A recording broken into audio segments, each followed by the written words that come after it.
podemos observar en pared plana, que fue la clase anterior, teníamos una placa sometida a conducción y convección. Para este tema de pared compuesta, nos podemos dar cuenta que es un sistema en el cual se acoplan otros materiales como aislamientos térmicos y lo podemos observar en la figura 2.13. Por lo tanto, vamos a explicar el análisis de una pared compuesta. Bien, como observamos en la figura 2.13, están presentes tres placas que están conectadas en serie. Esto es la placa con el espesor XA, la placa del material B con su respectivo espesor y la placa del material C. Estas tres placas que se encuentran conectadas en serie también están sometidas a convección debido a la presencia de un fluido que se encuentra en movimiento en el extremo interior como en el extremo exterior del sistema. Bien, por tal motivo, vamos a observar que en la parte inferior del dibujo de la figura 2.13 tenemos un circuito térmico equivalente que nos permite evaluar todo el sistema para poder calcular ya sea el flujo de calor total por conducción y convección, o en su momento, si no conocemos el área que se está evaluando y que es perpendicular a este flujo de calor total, estaríamos calculando un flujo de calor específico por conducción y convección.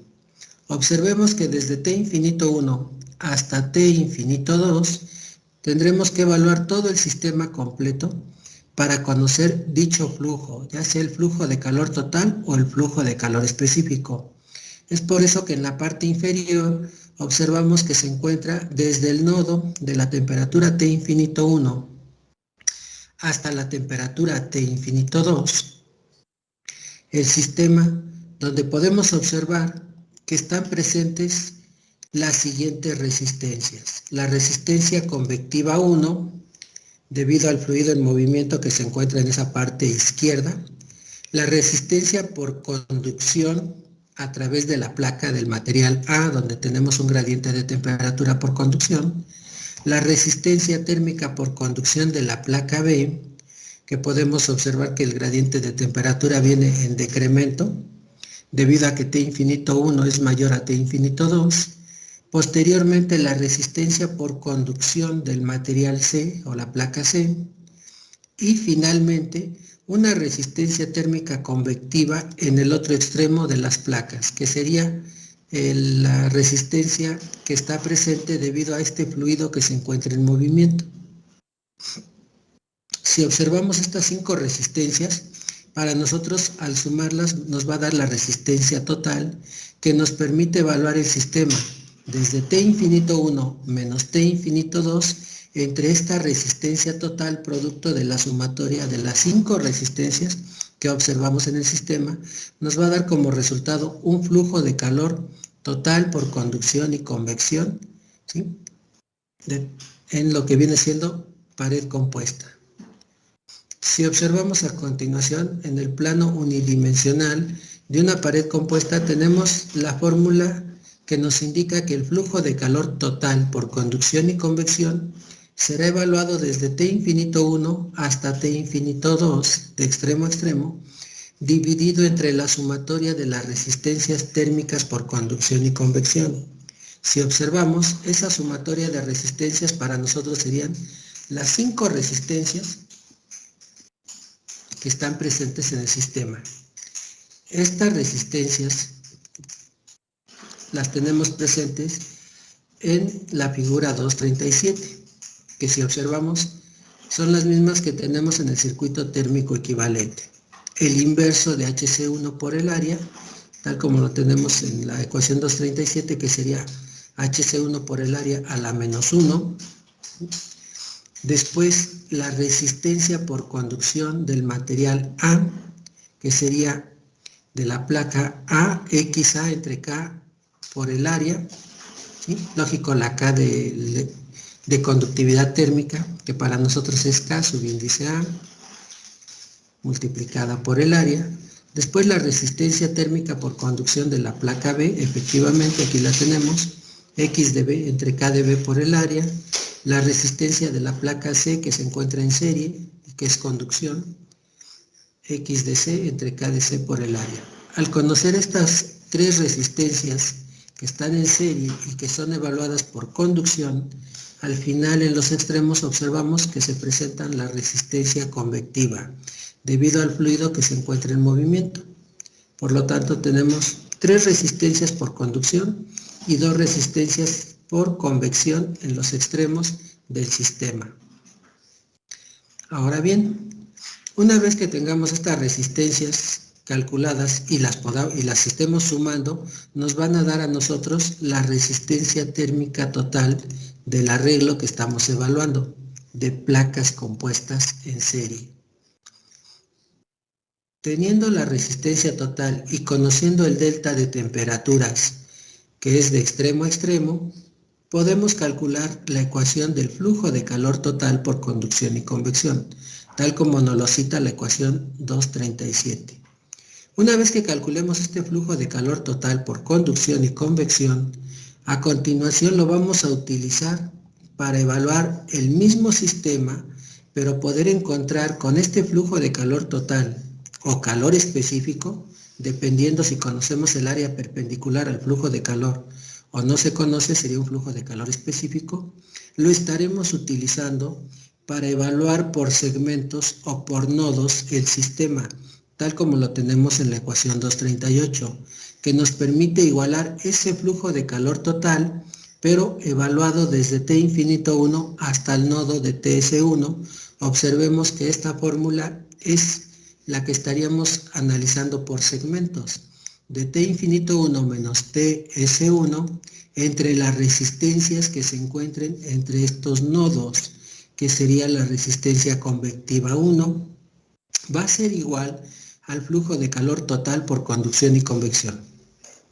De esta ecuación, lo que nosotros podemos despejar y calcular con esta relación y analizando por segmentos sería la temperatura intermedia TS1 que está presente en el sistema.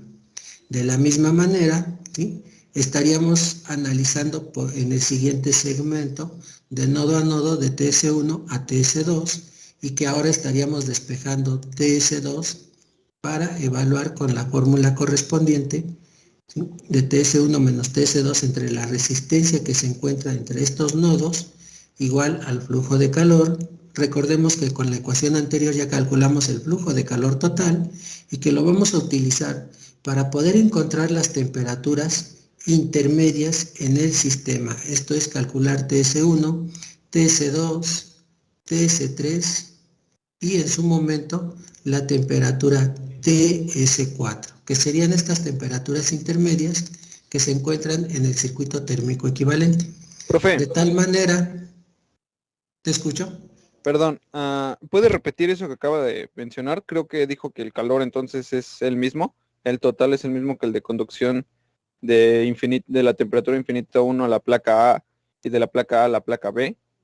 ¿Eso es? Con gusto. Recordemos que el flujo de calor con la ecuación 237 lo vas a calcular evaluando todo el sistema, desde T infinito 1 hasta T infinito 2, entre la resistencia total, que es la sumatoria de estas 5 resistencias que se encuentran entre T infinito 1 y entre T infinito 2, para poder calcular ese flujo de calor total por conducción y convección.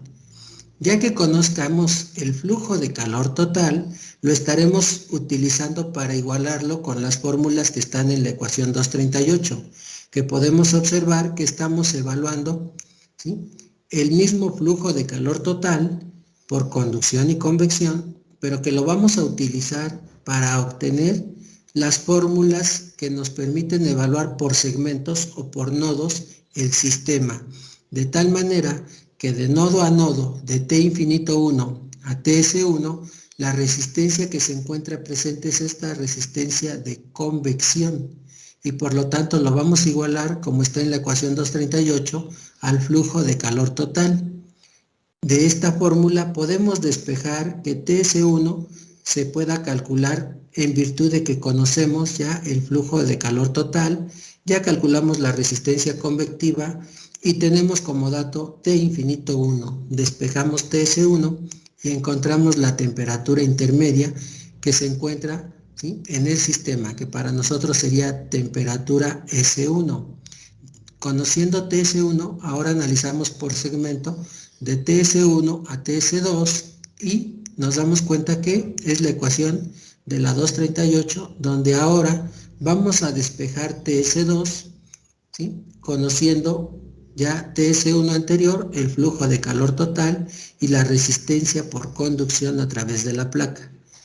Y así sucesivamente. Vamos a ir evaluando por nodos o por segmentos, de nodo a nodo, de temperatura a temperatura, con su resistencia correspondiente, para despejar estas temperaturas intermedias y calcularlas TS1, TS2, TS3 y TS4 respectivamente, para poder encontrar ahora sí todas las valores que están citados o que están anotados en el circuito térmico equivalente y resolver el problema que en su momento se presenta. De tal manera que conociendo esas temperaturas y ese flujo de calor total o específico, recordemos que si es total es porque el área está presente en cada una de estas resistencias. Si no conocemos el área, calculamos un flujo de calor específico, Q minúscula por conducción y convección, pero estaríamos retirando el área de cada una de estas resistencias que están en el denominador donde se encuentran presentes las resistencias, ¿sí?, del sistema. Y con esto tendríamos lógico watts por metro cuadrado, o en calor total, en watts, el valor obtenido. Cuando tenemos el sistema y en fórmulas de transferencia de calor está presente una magnitud más que para nosotros es el coeficiente total de transferencia de calor, mejor conocido como U mayúscula. Este coeficiente total de transferencia de calor, si observamos en la ecuación 239, es aquel que al multiplicarlo por el área por el delta de temperaturas nos da como resultado un flujo de calor total por conducción y convección. Observemos que de la ley de enfriamiento de Newton, en la expresión análoga, tendríamos esta expresión, donde el valor del área por el delta de temperaturas, ¿sí?, y por U estaríamos resolviendo un flujo de calor, ¿sí?, que en su momento puede ser total, pero que va a abarcar todo el sistema. Aquí visualizamos que es conducción y convección. ¿Cómo calculamos U? Bueno, este coeficiente total, démonos cuenta que lo podemos obtener conociendo la resistencia total, ¿sí? Esa resistencia total, su inverso de la resistencia total, nos da como resultado el valor de U. U por el área, porque en la resistencia se encuentra cada resistencia el área, ¿sí? Bueno, si observamos la fórmula 240, tenemos que U es igual a la resistencia total por el área a la menos 1.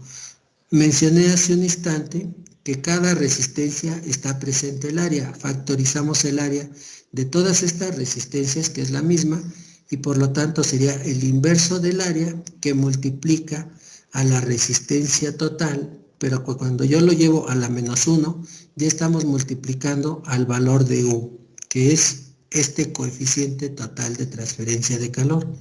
Por lo tanto, el coeficiente total de transferencia de calor, nos podemos dar cuenta que no es más que el inverso de la resistencia térmica, que al sustituirlo en la ecuación 239, tenemos un valor que multiplicado por el área y por el delta de temperaturas, podemos encontrar el flujo de calor total por conducción y convección del sistema que estamos evaluando en transferencia de calor.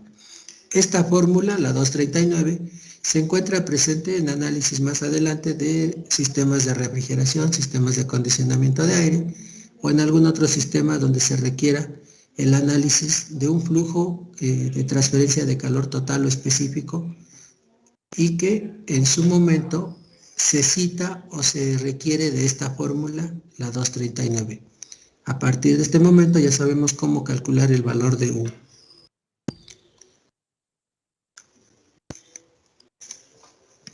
Como el sistema está en serie, y como lo vimos en pared compuesta, que es lo que acabo de explicar, también tenemos sistemas compuestos de placas compuestas, pero que en su momento no se encuentran conectadas estas placas en serie, sino que se encuentran conectadas en un sistema de flujo de calor pared compuesta serie paralelo. Cuando esto se presenta, tal como lo vemos en la figura, la placa del material A conectada en serie, pero dos placas en paralelo, la placa B y la placa C respectivamente, para posteriormente la placa D, que también se encuentra conectada en serie. Si nos damos cuenta, estas cuatro placas en el circuito térmico equivalente las estamos evaluando desde T infinito 1, perdón, TS1 en toda la superficie interior de la placa A hasta la placa D, donde se encuentra la temperatura T subíndice S, el valor de U, que nos permite evaluar un flujo de calor total por conducción únicamente en este sistema de paredes compuestas, pero que está conectado en serie paralelo. De tal manera que la ecuación 2.42 nos permite evaluar este sistema donde ya está presente el valor de U, que para nosotros es el inverso de las resistencias totales. No lo puedo resolver o hacer uso de esta fórmula, no sin antes resolver esta resistencia térmica que estaba en paralelo, la de BC, para resolverlo y simplificarlo por un circuito que ahora ustedes pueden observar que se encuentra en serie. Desde TS1 hasta TS4 están presentes ahora tres resistencias. La resistencia de la placa A en serie, la resistencia de la placa D, que también está en serie, y una resistencia más producto de dos resistencias que estaban en paralelo, la resistencia térmica por conducción de la placa BC. En este momento ya tengo un sistema que me permite calcular un flujo de calor específico por conducción y convección, debido a que estoy evaluando el sistema, pero que lo estoy simplificando a un circuito serie, producto de un circuito serie paralelo. Observemos que esta resistencia de BC se tiene que calcular, ¿sí?, para sumarla con las dos placas, que es la resistencia de A y de la resistencia de la placa D, que estaban en serie. En ese momento puedo ya visualizar que tengo que encontrar una resistencia total, producto del análisis de cuatro resistencias, pero que ahora sí en el sistema ya está todo en serie y por eso ya puedo hacer uso de encontrar la resistencia total que se opone al flujo de calor, ya sea total o específico. Podemos observar las fórmulas que que vamos a citar o a requerir para simplificar esta resistencia. La resistencia térmica por conducción de BC. Bien, en la ecuación 246, para que yo pueda utilizar esta ecuación y obtenga yo la resistencia de BC, producto de dos resistencias que están en paralelo, voy a utilizar la ecuación 246 A y B, que serían estas. Calculamos la resistencia de la placa B, que está en paralelo, X de B entre Y de B y K, ¿sí?, del material B.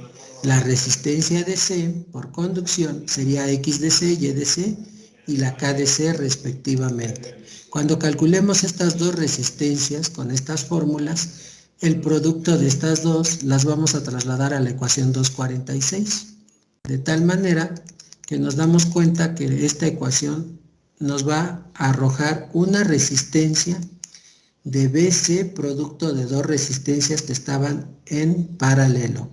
La placa B, la resistencia de la placa B por la resistencia de la placa C, entre la sumatoria de esas dos resistencias, nos van a dar la resistencia térmica por conducción de BC, que ahora sí la sustituimos en la ecuación 244 y podemos calcular la resistencia total para plantear la fórmula que desde TS1 menos TS4 entre la resistencia total va a ser igual al flujo de calor específico por conducción, como lo vemos en este sistema. También tenemos una fórmula que es utilizada para simplificar dos resistencias en paralelo. De forma directa, la ecuación 247. Y de B más Y de C entre estas dos resistencias, como se están evaluando en la fórmula, nos arroja la resistencia de BC, producto de dos resistencias que están en paralelo y que las vamos a trasladar a lo que hace rato mencioné, la sumatoria de resistencias. Observemos en la ecuación 248 que sería la resistencia de la placa A más la resistencia de la placa BC, que es esta ecuación, la 247, más la resistencia de la placa D, que está en serie con la placa A. Y ahora sí, esta operación y sumatoria nos dan la resistencia total, que al aplicarle a la menos 1 a toda esta fórmula, nos da el valor del coeficiente total de transferencia de calor U mayúscula. Dicho lo anterior, ya tenemos ahora sí una fórmula que estaremos utilizando, ¿sí? Pero que en su momento requerimos de las resistencias para obtener una resistencia simplificada que va a ser utilizada en un arreglo serie paralelo.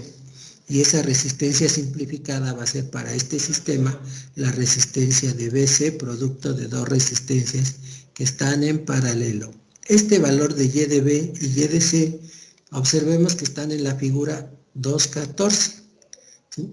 Esta altura adimensional de Y de B y de Y de C, que en su momento nos permite evaluar el flujo de calor, ¿sí?, que se está ramificando hacia la placa B y hacia la placa C, pero que de estas dos placas que están en paralelo, tengo que simplificarlo a una resistencia de BC, producto de estas dos, y que aquí lo vemos a continuación ya simplificado, ¿sí? La resistencia de BC, producto de dos resistencias que estaban en paralelo, ahora sí ya están en serie con las dos placas, que es la de A y D, y en ese momento ya puedo evaluar el flujo de calor específico o el flujo de calor total si conocemos el área perpendicular al flujo de calor. Dicho lo anterior, tendríamos una fórmula que ahora sí nos permite calcular el flujo de calor total. El coeficiente total de transferencia de calor U, nos damos cuenta que lo obtenemos con la ecuación 248, que en su momento, ¿sí?, tenemos un análisis del sistema internacional para evaluar en qué unidades se debe de obtener el valor de U. Si observamos el análisis dimensional, nos arroja que el valor del coeficiente total de transferencia de calor será obtenido en watts metro cuadrado Kelvin. Ahora sí, sustituido en la ecuación, ¿sí?, donde el flujo de calor total es igual a U por el área de metro cuadrado por el delta de temperaturas en Kelvin, nos arroja un flujo de calor total por conducción en watts.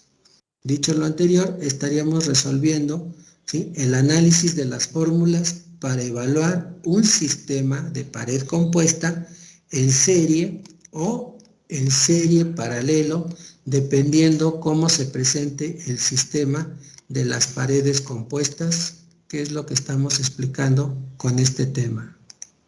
Profe, una duda, ¿qué significa la letra Y en las fórmulas? La letra Y es un valor adimensional que, si te das cuenta, está siendo analizado o se está incorporando, ¿sí?, en esta figura donde estamos evaluando dos placas en paralelo. Es un valor de una coordenada vertical, o en coordenadas cartesianas es el valor de Y de B y de Y de C respectivamente, que para nosotros sería la cantidad de valor adimensional que se le asigna a esta placa, ¿sí?, con su respectivo espesor y su respectiva altura, pero aclaro, el valor de Y, tanto de B como de C, va a ser una cantidad adimensional, no va a llevar unidades que nos permita en su momento conocer qué cantidad o proporción de esa placa se le está asignando para que el flujo de calor, ¿sí?, se direccione a través de esta placa y el flujo de calor que se ramifica, que transfiere la placa A, se ramifique en dos vertientes, para la placa B y para la placa C, considerando este valor de Y de B y de Y de C respectivamente. ¿De acuerdo? Ok, profe, gracias. Muy bien. Detengo la grabación.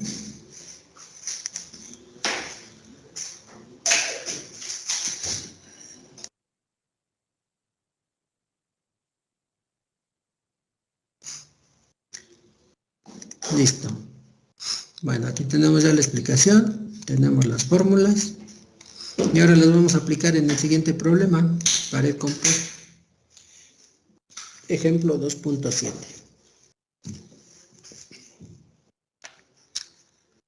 Pared compuesta, conducción unidimensional,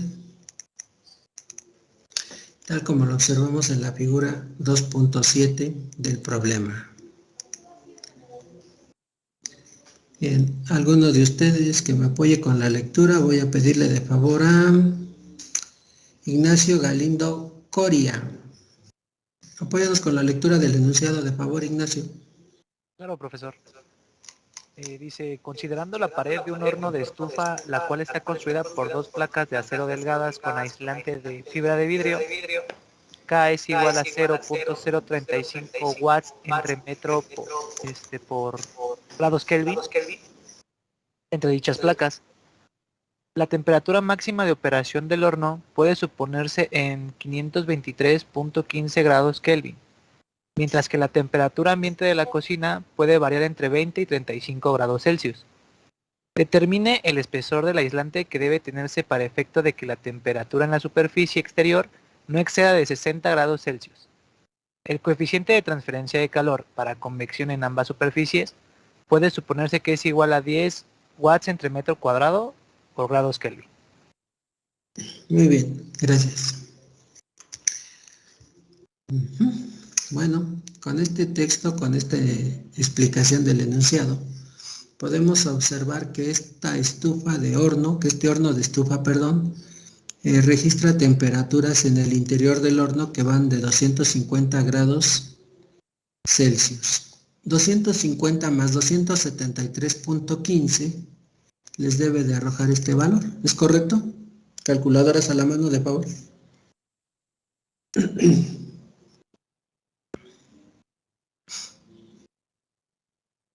Ok, 523.15.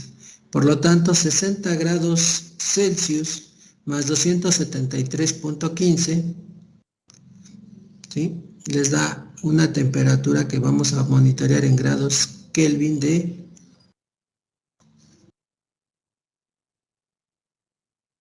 ¿qué valor nos da? 333.15. Perfecto, que sería la sumatoria de 273.15 más 60 Celsius, 300 y... Ok, perfecto.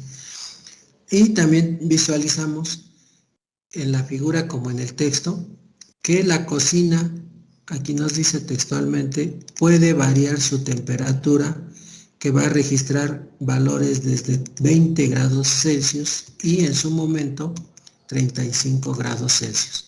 Si en invierno esta cocina, ¿sí?, está así en operación normal, pues lógico, la temperatura más baja sería esta de 20 grados Celsius en invierno. En épocas calurosas le sumamos más 15 grados, ¿sí?, y tendríamos estos 35 grados Celsius en el interior de la cocina, pero en condiciones de verano. De tal manera que estamos observando que se registra de 20 y de 35 grados en el interior de la cocina, donde estamos evaluando el fluido del aire que circula en el interior de la cocina como T infinito 2. Todo este sistema lo vamos a evaluar para poder evaluar y calcular la cantidad del espesor requerido X2, que es fibra de vidrio, que nos permita retener el calor en el interior del horno, de la estufa, para que la temperatura en esta superficie TS4 no cambie, ni decrezca, ni aumente al valor que nos piden que debemos de monitorear en 60 grados Celsius. Es un arreglo de pared compuesta y observamos que existen dos fluidos en movimiento donde nos están dando el valor de HC1 y HC2. Es la misma columna de aire que queda encapsulada dentro del horno, por lo tanto el fluido es el aire, pero tiene en su momento ese aire, puede ser aire a condiciones ambientales y aire a alta temperatura que se encuentra dentro del horno. Con estos valores y con estas indicaciones vamos a calcular y a determinar el espesor del aislamiento que se le debe de asignar a la fibra de vidrio, cuya K nos proporcionan de 0.035 watts metro Kelvin. Como solución, a continuación, nos dice lo siguiente: el circuito térmico equivalente correspondiente, dado que la conductividad térmica del acero es mucho mayor que la de la fibra de vidrio, por lo tanto el efecto de las láminas de acero puede ser despreciado, puede despreciarse sin perder exactitud en los cálculos. ¿Cuál es el material que queremos que retenga calor? Pues el aislamiento, que es la fibra de vidrio. Recordemos que el acero es un buen conductor de calor. Por lo tanto, el acero no se va a oponer al flujo de calor, ¿sí? Sí va a tener una K que le va a frenar que se transfiere el calor, pero que no va a oponer resistencia. Por lo tanto, al mayor material que le debemos de asignar, ¿sí?, la X, y que debemos de saber qué cantidad de espesor se requiere de fibra de vidrio para retener el delta de temperatura en el interior del horno, va a estar en su momento con la fibra de vidrio. Por lo tanto, yo puedo tachar la placa de acero interna y la placa de acero en el exterior sin que me afecte esto variación en mis cálculos. Es este el comentario que nos dice. Por lo tanto, veamos la figura y démonos cuenta, ¿sí?, que desde T infinito 1 voy a evaluar, ¿sí?, hasta TS2. Observen que de este nodo T infinito 1 a TS2, la única resistencia que voy a tener presente es la del aire que está encapsulado. Por lo tanto, ahí la vemos en pantalla, que es una resistencia de convección. No estoy considerando la placa de acero, la estoy despreciando como textualmente aquí nos dice, y que esto en su momento no me va a afectar mucho en mis cálculos, porque lo que quiero es conocer el espesor de X2, que es el aislamiento. Bien, a continuación, de TS2 a TS3, ¿sí?, va a estar la fibra de vidrio, pero como ya no voy a requerir ahorita de la placa de acero, también la voy a despreciar en mis cálculos sin que me afecte en cuanto a precisión, porque el acero es buen conductor de calor, y aquí como solución me dan ese texto para no estar buscando una K que no nos proporcionaron. Bueno, de TS2, ahora observemos que se evalúa hasta TS4. ¿Sí? De TS2 a TS4, la única resistencia que va a estar presente es la fibra de vidrio, que sería X sub índice 2, la resistencia por conducción de la fibra de vidrio, donde está presente el valor que tenemos que despejar, que para nosotros es X2, en esta resistencia entre K sub índice 2. Después de TS4, ya estoy aquí en este nodo, en la figura, ¿sí?, de TS4, que sé que son 60 Celsius, voy a evaluar la última, ¿sí?, resistencia que está presente de TS4 a T infinito 2, y esta sería una resistencia del aire, por lo tanto es la resistencia por convección exterior. Aquí hay un error, no es subíndice 3, es subíndice 2, ¿sí?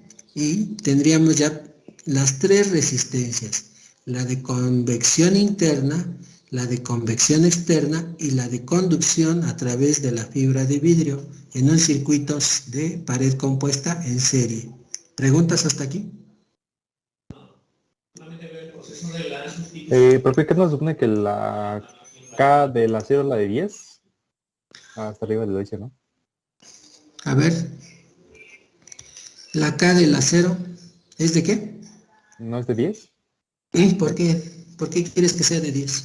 ¿No es lo que dice que el coeficiente de transferencia de calor para convección en ambas superficies? ¿No se refiere al acero? El coeficiente de convección, y el acero no es convección, el acero es conducción. Es cierto, profe, lo siento. ¿Sí? Y aquí Profe. los unidades nos dice que es 10 watts metro cuadrado Kelvin, ¿sí? Por lo tanto, es HC1 y HC2 de 10 watts metro cuadrado Kelvin, como nos lo da, ¿sí? Este valor que es la constante de convección. ¿Te escucho qué pasó? Con esta suposición de que el acero va a tener, bueno, tiene poca resistencia, entonces estamos también diciendo que la temperatura en la superficie 1 es igual a la temperatura en la superficie 2 y que la temperatura en la superficie 3 es igual a la temperatura en la superficie 4, ¿o no? No, no quieras igualar porque aquí hay un delta de temperaturas, ¿sí? Que ahorita estoy despreciando de TS3 a TS4 y que TS2, de TS1 a TS2 hay otro delta de temperaturas. Es un gradiente mínimo, tal vez baje medio grado o 1 grado la temperatura porque el acero es buen conductor de calor, ¿sí? Pero no lo voy a igualar TS1 igual a TS2 o TS3 igual a TS4. Por eso es que aquí no estoy colocando en el circuito térmico esas dos temperaturas. Simplemente estoy indicando que de T infinito 1, 250 Celsius, ¿sí? Hacia TS2 existe nada más la resistencia convectiva del aire, y date cuenta que aquí no estoy colocando la placa, ni el delta, ni la temperatura que es TS1. Estoy despreciando la placa de acero en el interior y también en el exterior. Para mi circuito térmico la estoy despreciando, pero porque aquí me dice, ¿sí? Como comentario, ¿sí? Que debemos evaluar, ¿sí? Para efecto de que, a ver, el circuito térmico equivalente correspondiente, dado que la conductividad térmica del acero es mucho mayor, ¿sí? Su conductividad térmica, que la fibra de vidrio, el efecto de las láminas de acero puede despreciarse sin perder exactitud en los cálculos. Es por eso que estamos tachando estas dos placas de acero para evaluar el sistema, pero con la fibra de vidrio, que debe de ser la única que debemos de calcular este X2, el espesor de la fibra de vidrio, para retener el calor dentro del horno. Yo aquí les comento a los alumnos, y hay que ser realistas, el acero lo vamos a colocar con un calibre delgado en el horno de la estufa, pero que en su momento es un buen conductor de calor. Pero lo que yo requiero es que esta placa de acero me proteja la fibra de vidrio para que no reaccione esta fibra de vidrio con los alimentos que se ingresen al horno, para que no se empiece a desgastar o a deteriorar su espesor. Por lo tanto, la placa de acero es como un protector al aislamiento y a su vez es un protector de los alimentos dentro del horno, para que no tengan contacto directo estos alimentos con la fibra de vidrio. Y en la parte exterior es lo mismo. La estufa que está dentro de la cocina, se le coloca una placa de calibre delgado para proteger también este aislamiento que es fibra de vidrio, y que con el paso de la gente que anda aquí en la cocina, pues no empiece a degradar el espesor o a dañar esta película de fibra de vidrio que no sabemos cuánto nos va a dar de espesor, pero que no tenga contacto con el ser humano, sino pues tendríamos ahí un poquito de comezón en la piel o en la ropa, porque la fibra de vidrio reaccionaría con el cuerpo humano de esa manera y se estaría desgastando.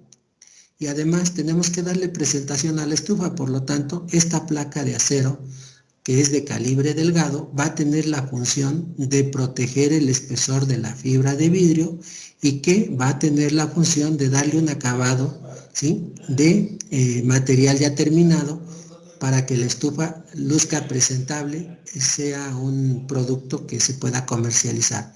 Si en su momento es la pura placa de acero, ¿sí? Sin pintura, bueno, pero que tenga buena presentación, y ahí está la estufa. Si queremos una estufa de un color así ya muy selectivo, pues lógico se pinta la estufa y se ofrece el producto de las estufas con colores, con una variación o una variedad de colores. Pero nos damos cuenta que el material importante que debe de retener el calor de la estufa en el horno es X2, que viene siendo ¿cuál? La fibra de vidrio. ¿Queda claro? Ok, profe. Otra pregunta. Sí. Sí, bueno, por lo que estoy viendo, cuando estamos haciendo ya con la resistencia total y le igualamos al delta el delta de temperatura, si lo igualamos a la resistencia por el calor que está transfiriéndose, ese delta de temperaturas es desde los dos extremos, ¿no? Es decir, entonces tendríamos que ese delta T sería 250 menos 20 o 35, pero entonces si tuviéramos, por decir, un aislamiento en la parte de adentro de la estufa, que no que impidiera el calor, tomaríamos esos 250, bueno, tomaríamos que la temperatura S1 sería como la temperatura S1 menos los 20 o 35 en la fórmula que le acabo de decir. Sí, por eso es que vamos a resolverlo primero, ¿sí? Aquí en el circuito térmico vamos a colocar esas temperaturas. ¿Cuál conocemos? 250 Celsius. ¿Cuál otra? 60 Celsius. ¿Cuál otra? 20 más 15. ¿Cuál vas a tomar aquí? Si te pido que tomes de 20 grados, ¿sí?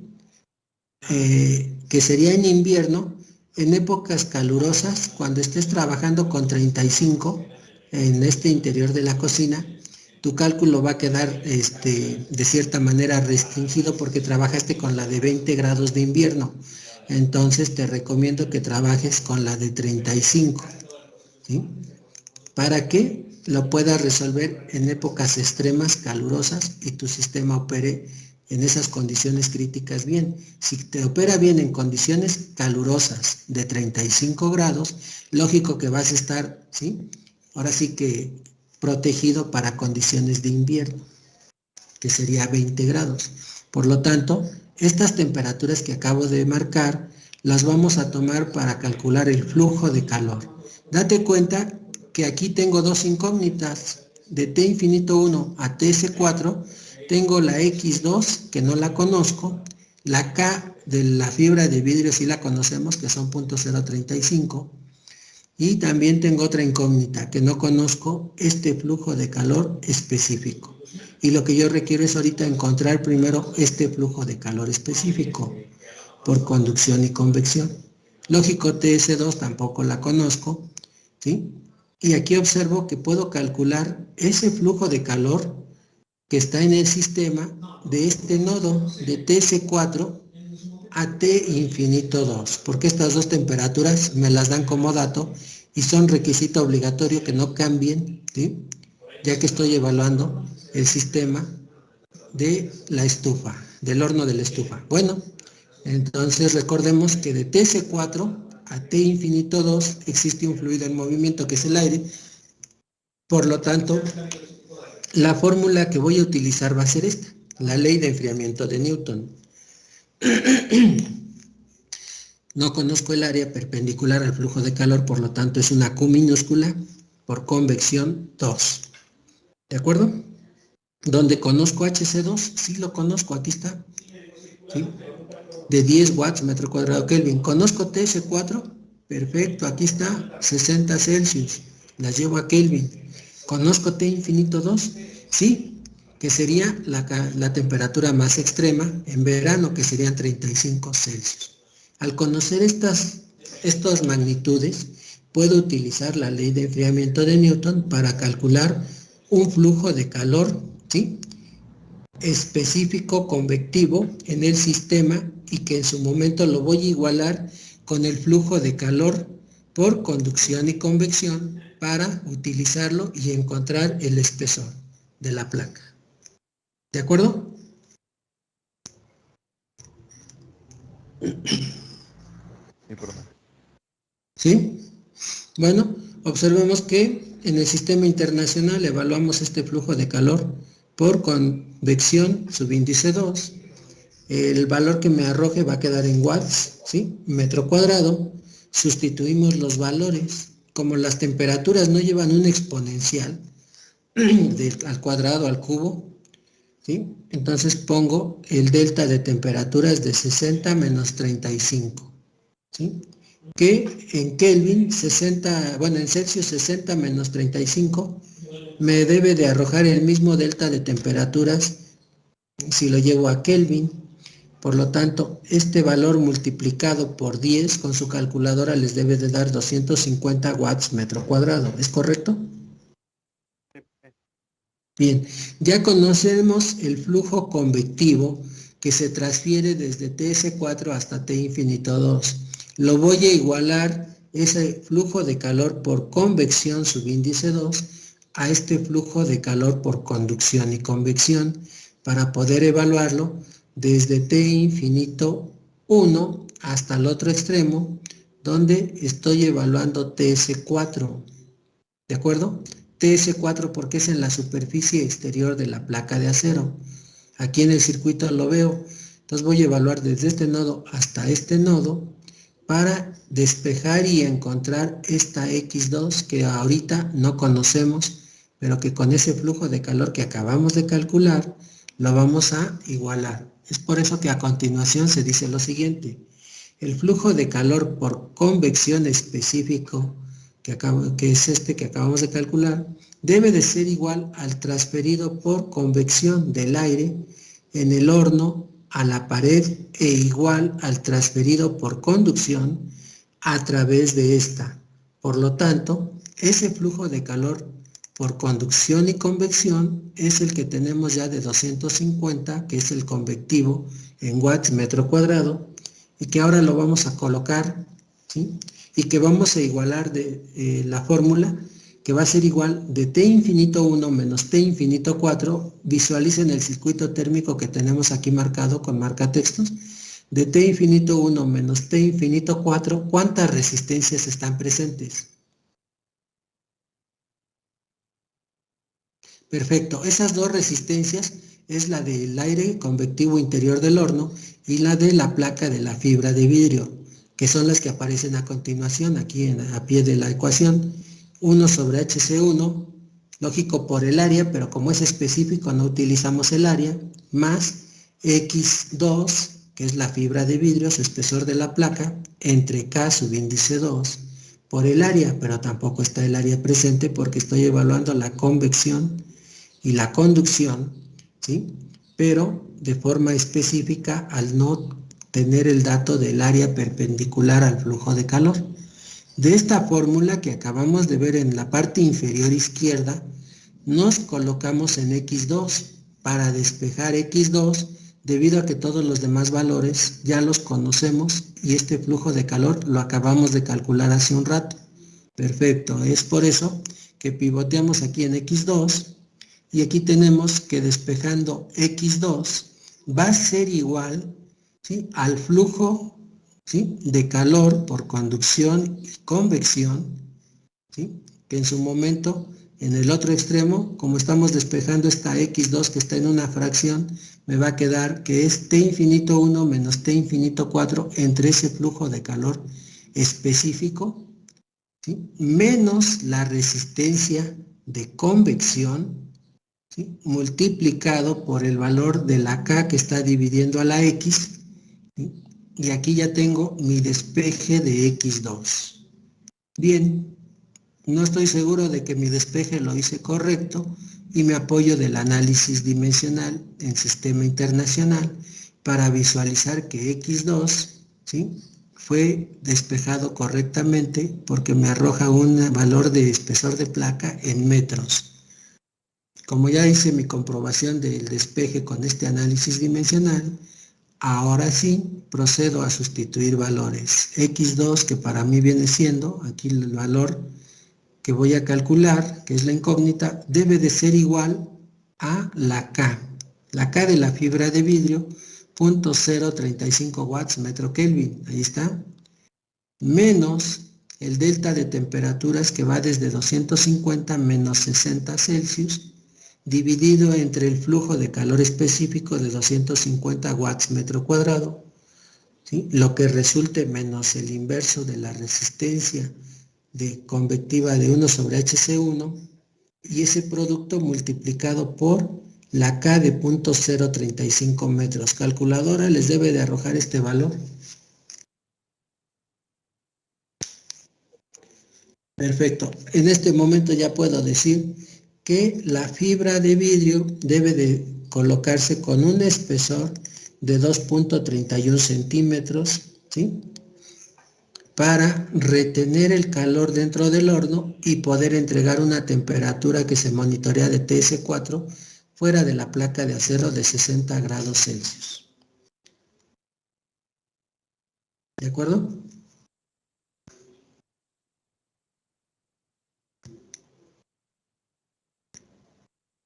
¿Preguntas, comentarios hasta aquí? No, profesor. Muy bien, punto y aparte, pasamos al siguiente ejercicio de pared compuesta, el problema 2.8.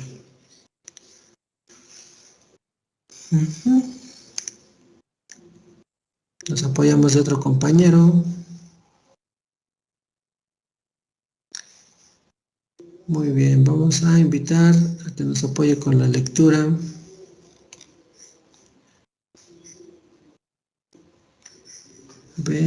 Vamos a ver nuestras listas. En mi lista tenemos los nuevos integrantes. ¿Se encuentra Arriaga Santiago?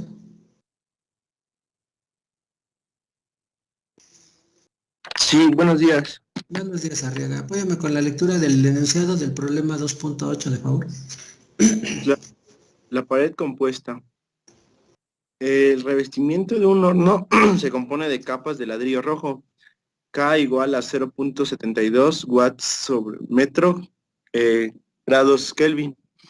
Y la chamota K igual a 0.93 watts metro grados Kelvin. Entre las que existe un relleno de diatomita, Ajá. K igual a 0.13 watts sobre metro grados Kelvin. El espesor de la capa de la chamota es de 120 milímetros, el de relleno es de 50 milímetros y el de ladrillo rojo de 250 milímetros. ¿Cuál debe ser el espesor de la capa de chamota para que si se renuncia al relleno de diatomita, no varíe el flujo calorífico a través del revestimiento? Muy bien, gracias, punto y aparte. Bien, lo que acaba de leer su compañero, nos damos cuenta que tenemos este horno, ¿sí? El cual se encuentra con un revestimiento, lógico, el horno de ladrillo rojo ya construido, pero que en su interior se le colocan dos refractarios, ¿sí? El material que es chamota con una K de 0.93 y la diatomita, que es otro refractario, ¿sí? Para altas temperaturas con el valor de 0.13. La K de ladrillo rojo, que nos da una K3 de 0.72. Lógico, todas estas Ks en watts metro Kelvin y con los espesores que nos indican que se les está asignando al horno.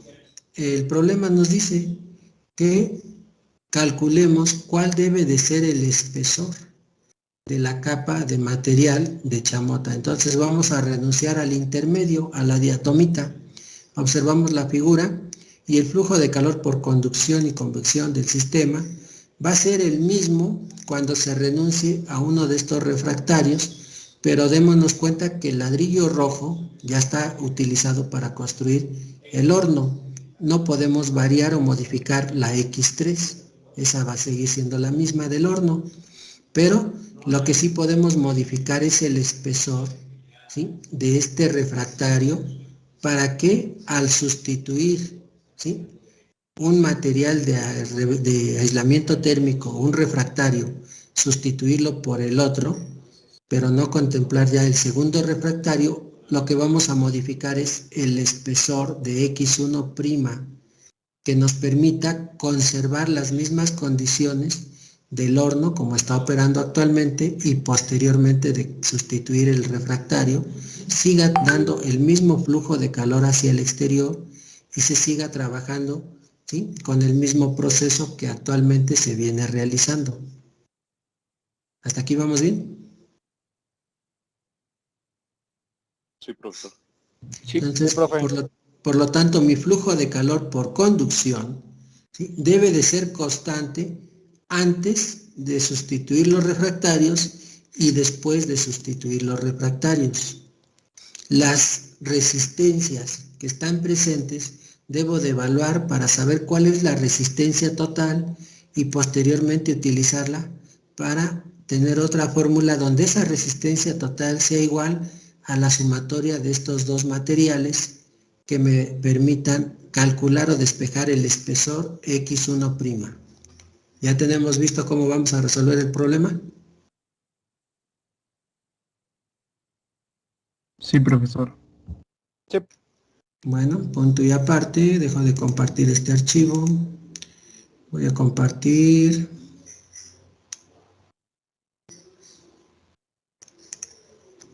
Voy a compartir mejor toda la pantalla.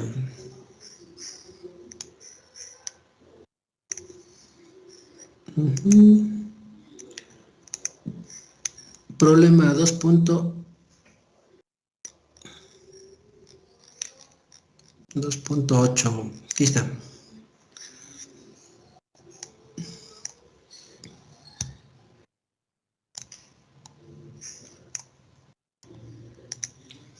Bien, ya vemos en pantalla los dos archivos. Sí, profe. Sí, profe. Sí. Bien. Bien, perfecto. Tenemos los espesores, X1, X2, X3. Lógico, de milímetros los voy a llevar a metros. Tenemos como datos, ¿sí?, el valor de K.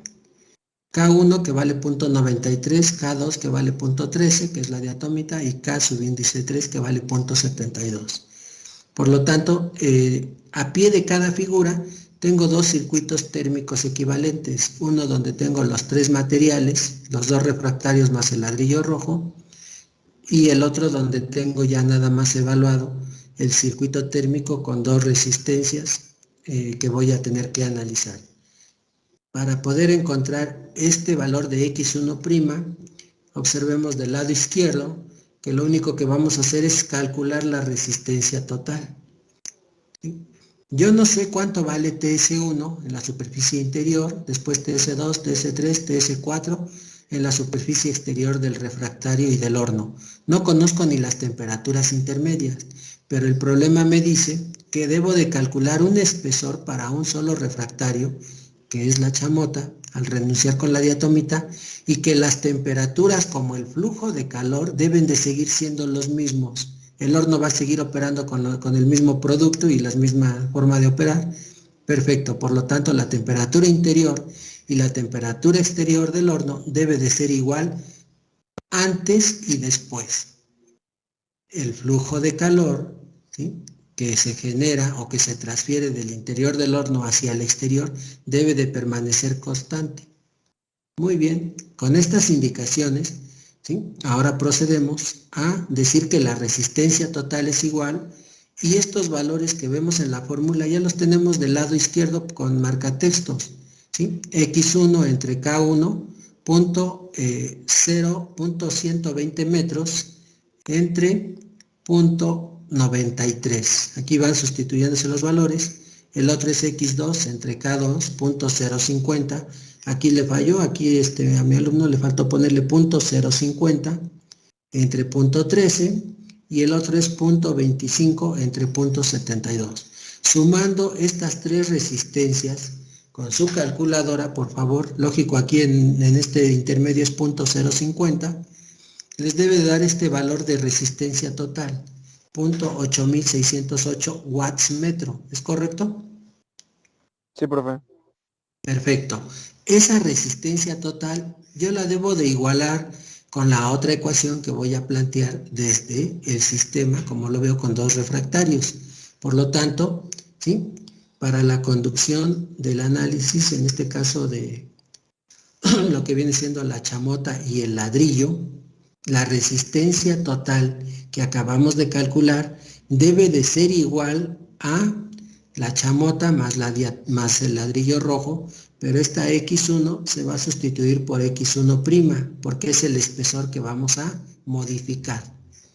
De tal manera que despejamos X1' de esta fórmula, donde están los dos refractarios, ¿sí? Si yo me posiciono en X1, pues lógico va a ser la resistencia total menos esta resistencia del ladrillo rojo, ¿sí? Y ese producto que resulte, esta K1 que está dividiendo, pasa multiplicando a todo lo anterior, por lo tanto es RT menos la X1 entre X3 entre K3, y todo ese producto multiplicado por K1, que al sustituir los valores, por favor realicen la operación que está a continuación, nos debe de arrojar el espesor, ¿sí?, del refractario, que debe de modificarse a esa cantidad de 477.6 milímetros. Sí, profe, así da. Sí nos da el valor, por lo tanto visualizamos del lado derecho, ¿sí?, que X1, que valía 120 milímetros cuando estaban los tres materiales involucrados, ahora aumentó a una X1', ¿sí?, que ahora vale, ¿sí?, en milímetros viene siendo 477.6 milímetros. ¿De acuerdo?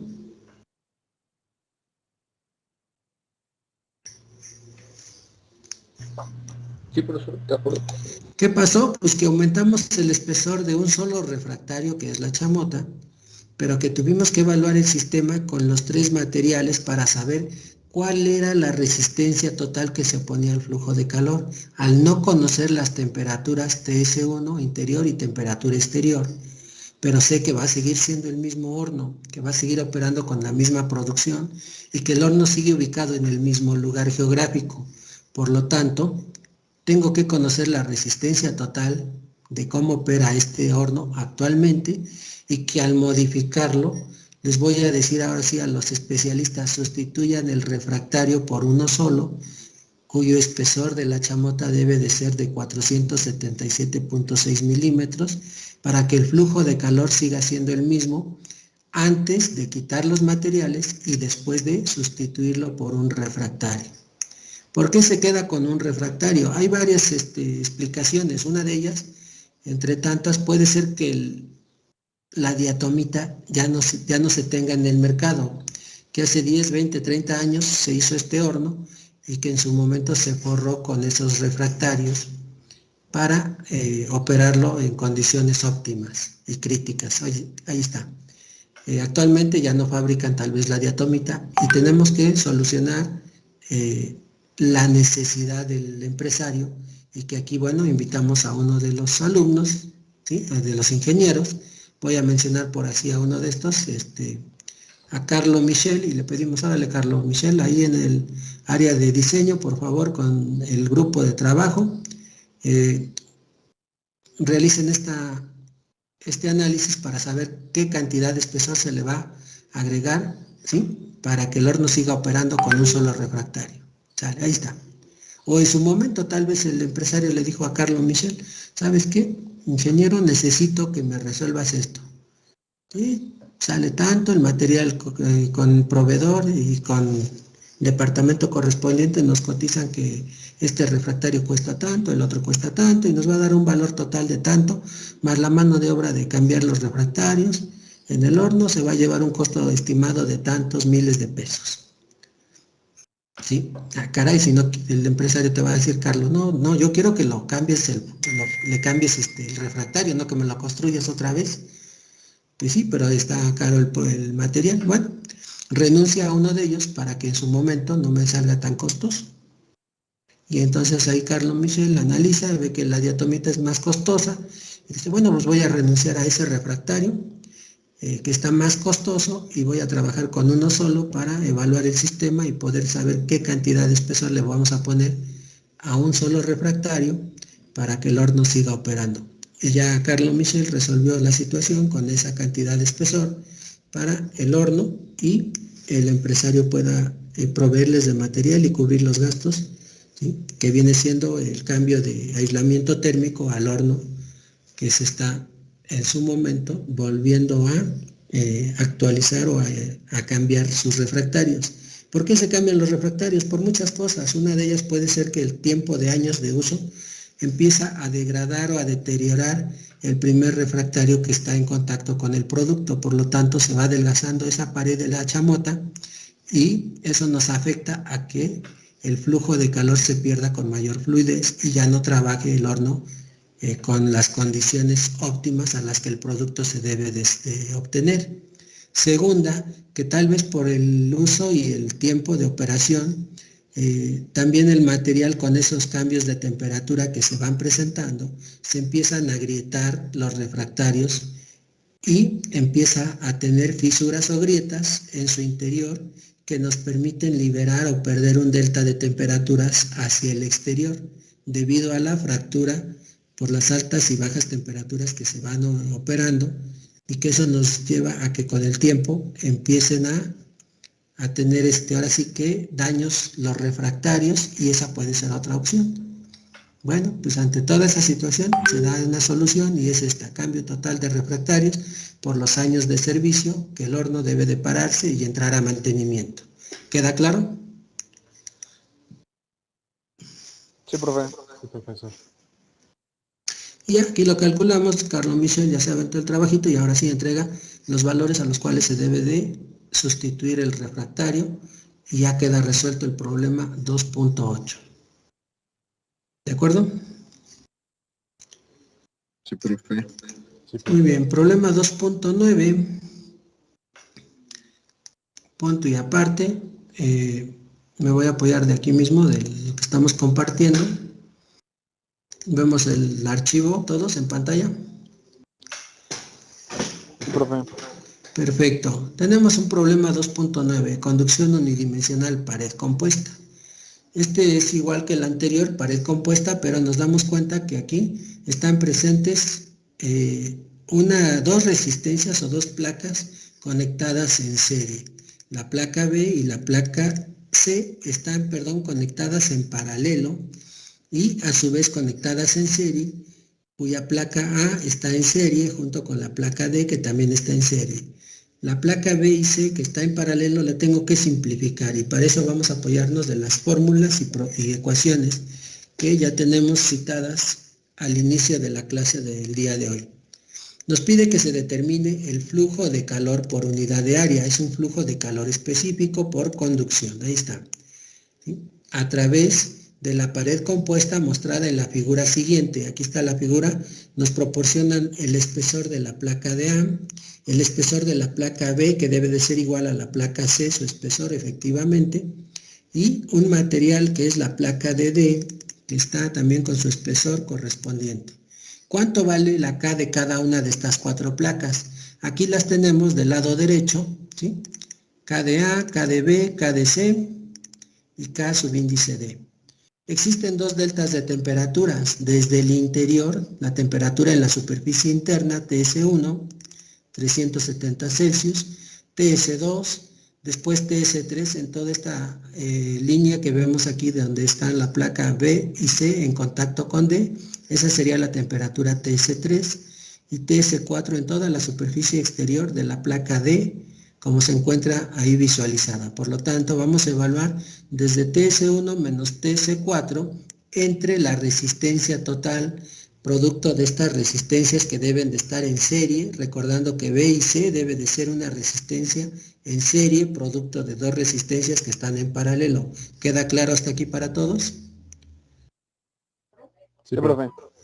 Muy bien, como solución, de una vez para ubicarnos, ponemos este circuito térmico equivalente que nos permite visualizar qué tenemos y cómo podemos resolver el problema. Tal vez en la figura no veo bien cómo va a ir mi flujo de calor, pero aquí ya me doy cuenta.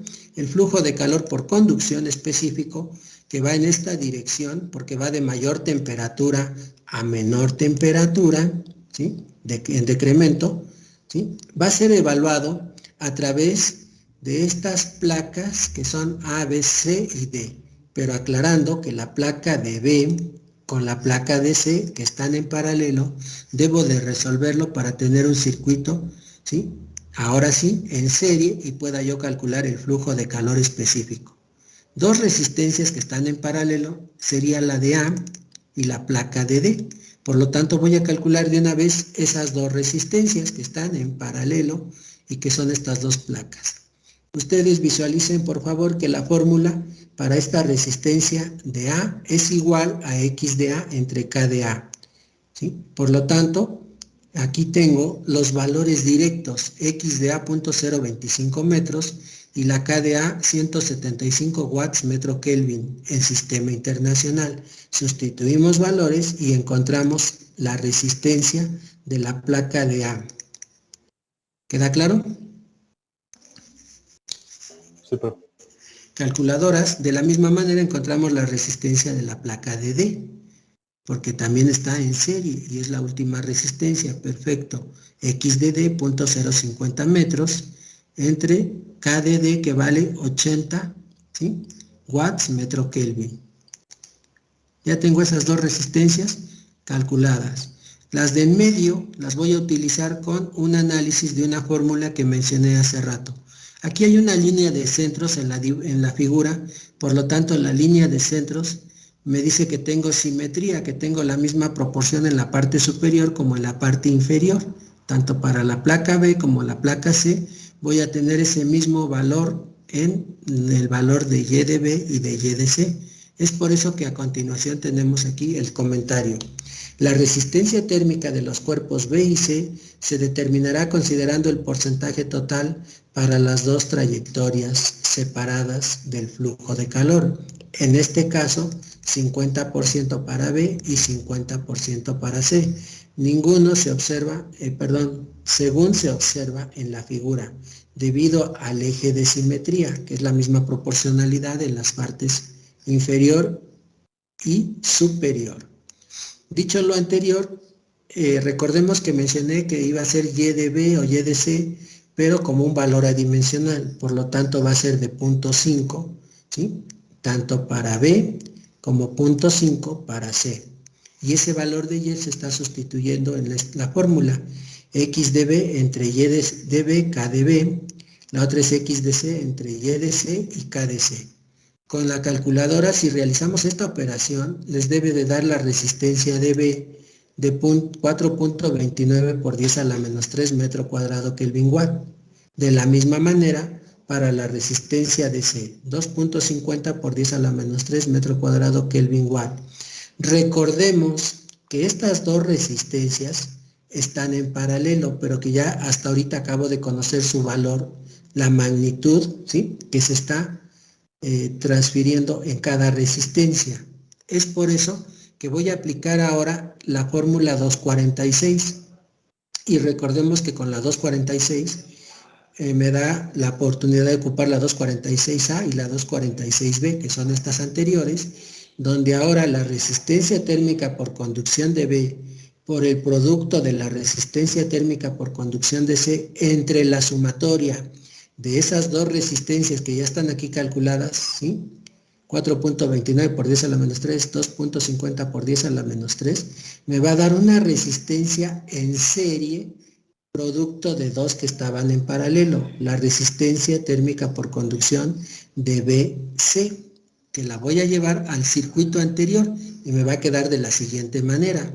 El circuito anterior ya me va a quedar ahora sí la resistencia de A, la resistencia de D y la resistencia térmica por conducción de BC, producto de dos resistencias que estaban en paralelo.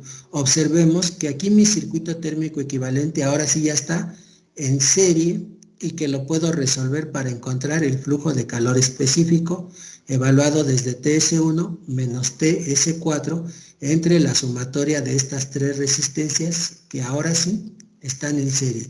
Por lo tanto, este valor de la resistencia de B, de BC, que ya me arrojó esta cantidad, es la que se va a venir aquí a esta resistencia intermedia. Y recordemos que acabamos de calcular la resistencia de A, la resistencia de D al inicio, y que la de BC es el valor de 1.58 por 10 a la menos 3. Aquí está, sustituyendo valores, tengo ya una resistencia total en un circuito de paredes compuestas que estaba en paralelo y que ahora está en serie de 2.35 por 10 a la menos 3 metro cuadrado Kelvin watt. ¿Hasta aquí vamos bien todos? Sí. Sí, profesor. Bien, como ya tengo esta resistencia total, mi circuito térmico lo simplifico, lo reduzco en su máxima expresión. Aquí lo estoy mencionando, reduciéndolo en su máxima expresión, y va a ser el siguiente. Desde TS1, que ahí lo vemos en el circuito anterior, 370 Celsius, menos TS4, que vale 66 Celsius, dividido entre la resistencia total, producto de tres resistencias que para mí ya están en serie y que me van a arrojar 2.35 por 10 a la menos 3 metro cuadrado Kelvin Watt. Es esta mi resistencia total. Por lo tanto, TS1 menos TS4 entre la resistencia total me da el flujo de calor específico del sistema. Perfecto. Sustituyendo y haciendo el siguiente análisis, ¿sí? No sin antes checar mi análisis dimensional, el flujo de calor específico va a quedar en watts metro cuadrado, sustituimos valores, apoyémonos de este circuito térmico equivalente que está reducido en su máxima expresión, ¿sí? Y la fórmula que tenemos, que es TS1 menos TS4 entre la resistencia total, calculadoras por favor, 370 menos 66 entre 3.35 por 10 a la menos 4 metro cuadrado Kelvin Watt, les da un flujo de calor específico por conducción de 1.29 por 10 a la 5 watts metro cuadrado. ¿Es correcto?